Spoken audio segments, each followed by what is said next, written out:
Hey guys, welcome to Big Brother 16, What You Didn't See Week 2. If you saw my previous Big Brother episode, you would notice that I did more of a recap and review kind of thing. Well, I feel like that's kind of played out, so I decided to go with a different kind of angle for what I'm doing. I'm just going to give you a quick recap on the things you will not see or the things you probably will not see on the broadcast episodes and things that are going on the live feeds. I feel like the live feeds are a different game, and I feel like a lot of people don't have the live feeds and really are interested to know what's going on in a point-form perspective rather than reading it on a forum. I'm going to be releasing episodes every week of me explaining what's been going on in the house that you aren't seeing on TV. Keep in mind, I have not seen the Power Veto episode yet. So on Sunday's episode, we saw that Hayden and Nicole won the Battle of Block competition and Brittany and Paola remained on the block. I'm going to go straight into the live feeds from what has been going down since then. Caleb was talking to Amber and Christine in the hammock one evening, and Amber and Christine let him know that Devin is kind of intimidating and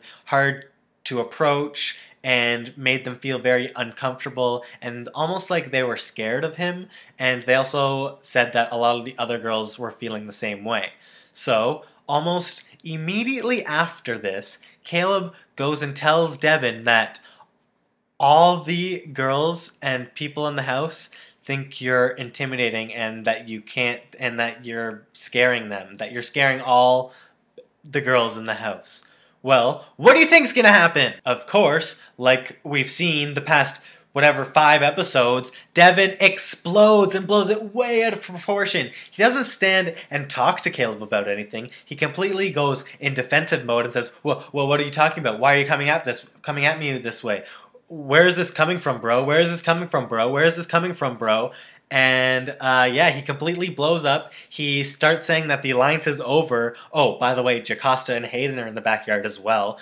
So they're hearing all this. He's saying the alliance is over. Thank goodness he didn't say the words the bomb squad or mention anyone who was in the alliance. At least he just said the alliance is over. But still, you're blowing up the bomb squad as you talk. He's getting all heated. He's huffing and puffing and start walking around. And then immediately he pulls Christine and starts getting Christine to come outside, and then he pulls her in and says, hey, are you scared of me when I talk to you? Do I come off as intimidating? And she's playing with her zipper and sweater. She's like, no. But a freaking course she is. She looks terrified as she's answering these questions. Devin just must be too delusional to see that when people talk to him, they're just saying, yes, master, because you're freaking intimidating.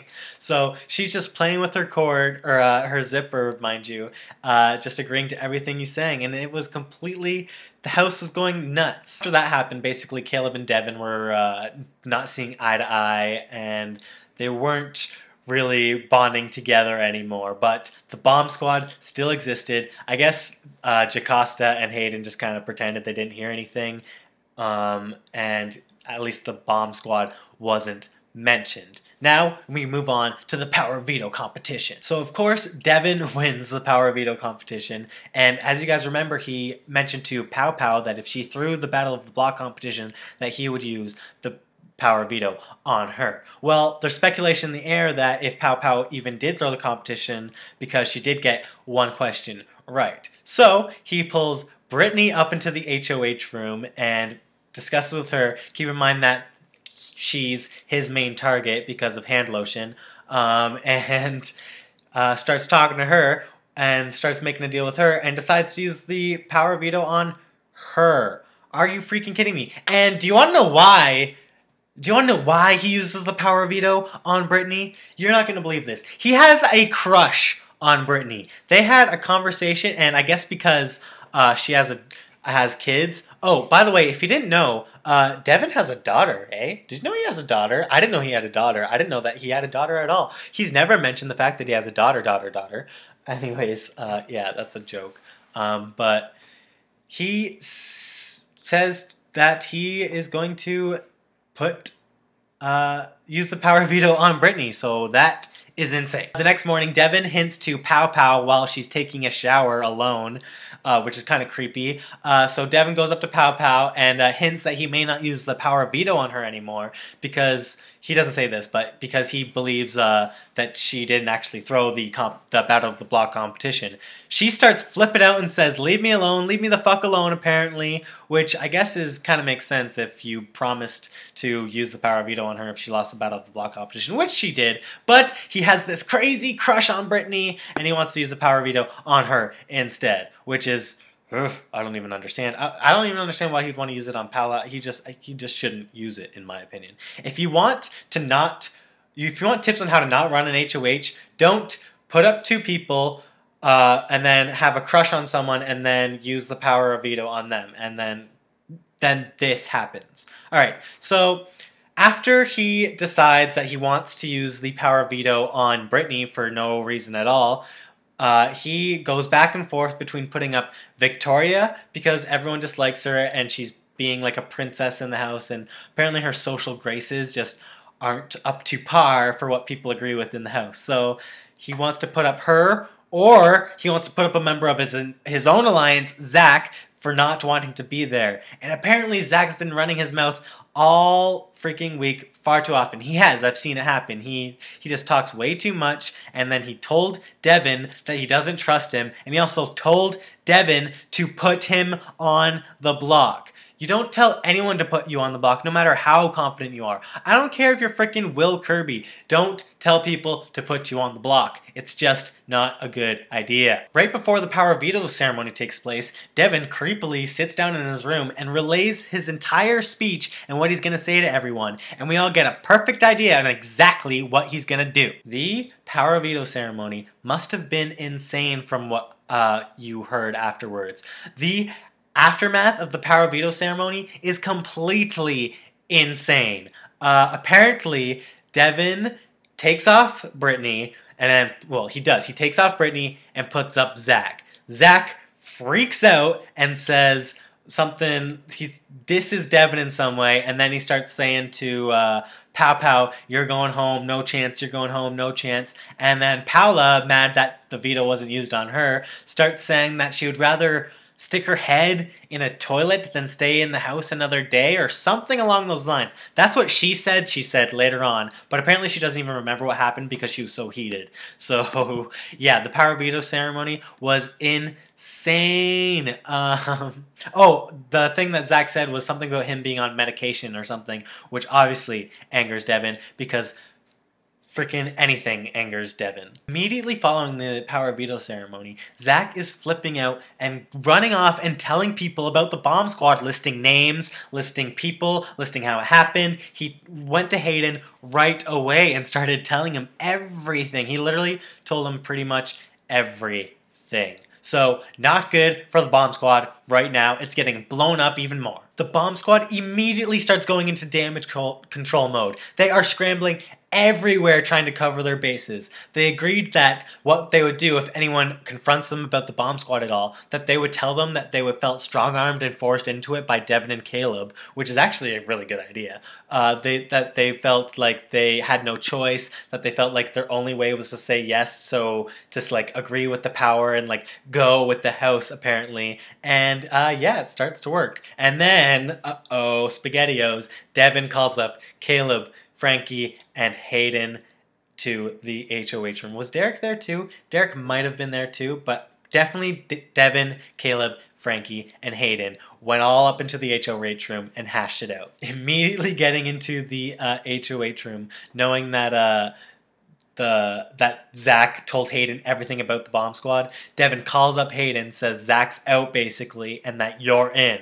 He invites Hayden into the bomb squad completely, telling him it's basically an alliance till jury. Like, as long as we stick together, all 8 of us will be able to get to jury, bro. No problem, bro. Like, it's just jury. If there's 9 people in jury, like, we're good, but if there's 7 people in jury, that's just 2 more people we got to get rid of. So we'll deal with that when it happens. So he was like pointing to the HOH TV, saying this, and this, like numbers, and Hayden was like, yeah, that makes sense, I guess. He reluctantly accepts his invitation to the bomb squad, and he is not happy about it.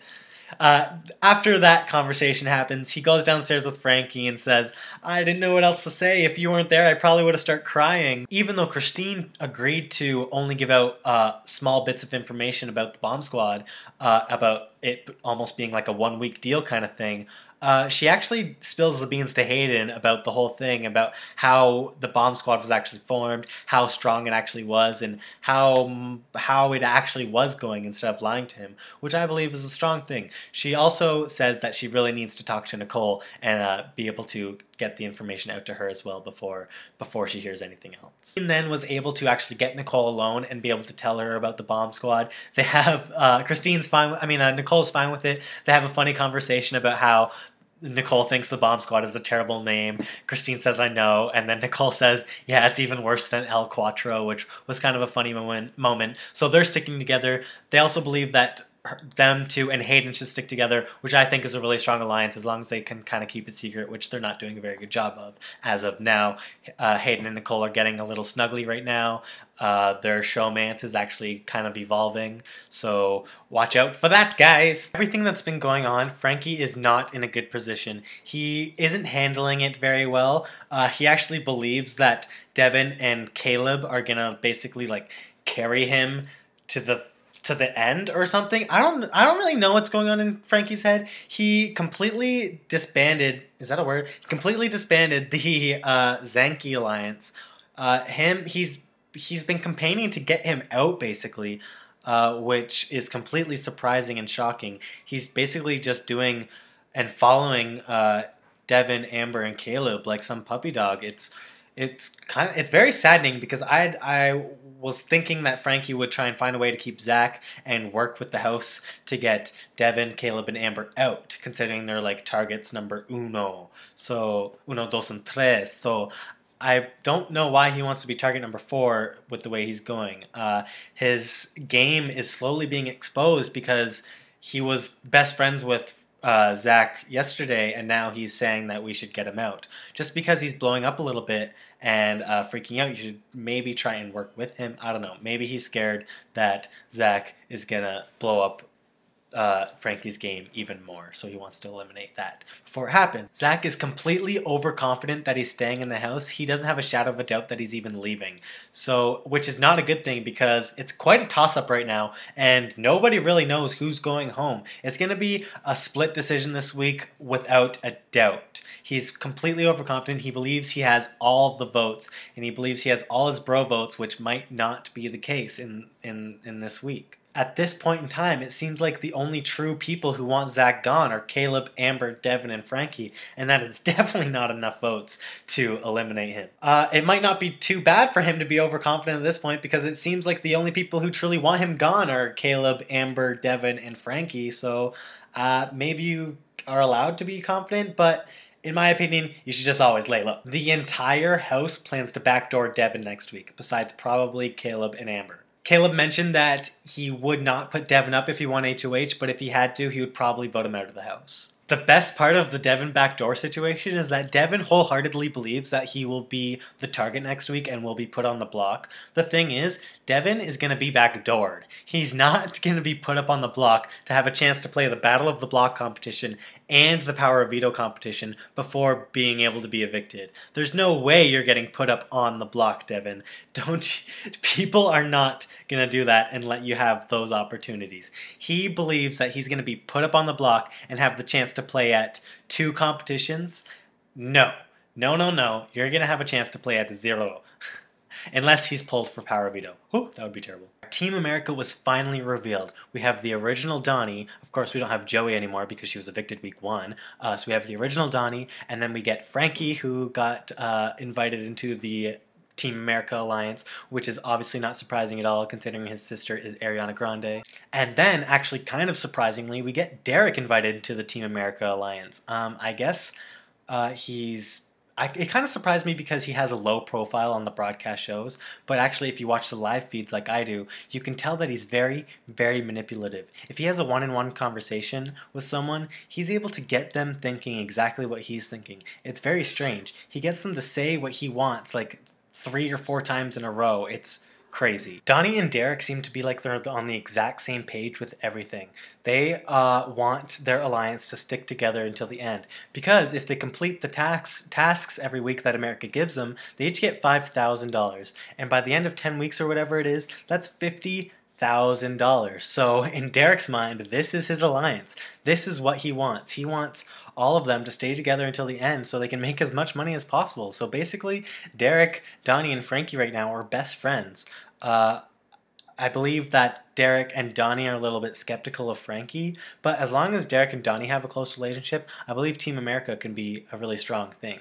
So I'm really excited and looking forward to that. Derek actually told Donnie to be very wary of Frankie, and it'll be hard for them to keep an alliance, and it'll be hard for them to trust him, but they really want to have a strong three-way alliance, and hopefully Frankie wants the same thing, but we haven't seen much of them talking all together. They're just really excited. They all seem like they're very grateful and very responsive to how America has chosen them three as Team America. Team America actually all agreed that Zach should stay as long as he makes it up with Devin and Caleb and doesn't blow up anymore and like lays low a little bit. So after all was said and done, after the last few days of craziness in the Big Brother house, Frankie finally comes to his senses and has a long conversation with Zach where they hash it out.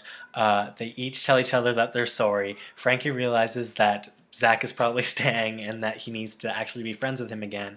And they get back on the same page, and it looks like Zanky is back in business. And then at the end they told each other they loved each other. So cute. So dang cute. So it seems like it's pretty much quite a toss-up. Anything can happen in the Big Brother house. I don't know for sure if Zach's staying, and I don't know for sure if Paolo's going home. It seems that that's the case right now, but as you guys know, anything can change. Alright, so that wraps up pretty much everything I know about what's happened on the live feeds. If I missed anything, I'm really sorry. Put it in the comments or something to let me know and let everyone else who's watching this know. But that's all I know leading up to the live eviction episode tomorrow night. So that's all there is for this episode. Thanks for tuning in to Big Brother 16, What You Didn't See. Take care, guys.